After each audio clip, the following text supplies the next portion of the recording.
Donald Trump టారిఫ్లపై కీలక వ్యాఖ్యలు చేశాడు. ఇప్పుడు విధించిన 50% ఇంకా స్టార్టింగే అని, సెకండ్, థర్డ్ ఫేజ్ టారిఫ్లు కూడా ఉంటాయని చెప్పాడు. అంటే ఫ్యూచర్లో మరింత పెంచుతానని చెప్పకనే చెప్పాడు. దీంతో మన ఇండియా ఈ టారిఫ్ల విషయంలో ఎలా రియాక్ట్ అవుతుందో చూడాలి. ఇప్పటికే అమెరికా టారిఫ్లను సవాల్ చేస్తూ ప్రపంచ వాణిజ్య సంస్థను భారత్ ఆశ్రయించింది.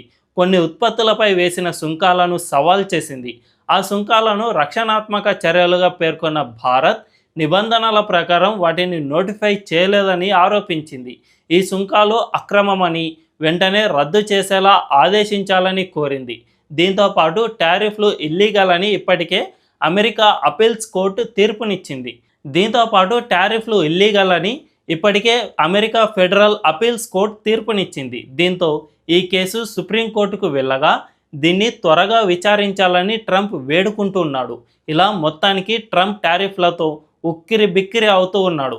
ఓవైపు టారిఫ్లను పెంచి తన దారికి భారత్ను తెచ్చుకుందామని భావిస్తూ ఉంటే, మన దేశం సవాల్ చేయడం, అమెరికా కోర్టులు వీటికి అడ్డుపడటంతో ట్రంప్కు ఏం చేయాలో పాలుపోవడం లేదు.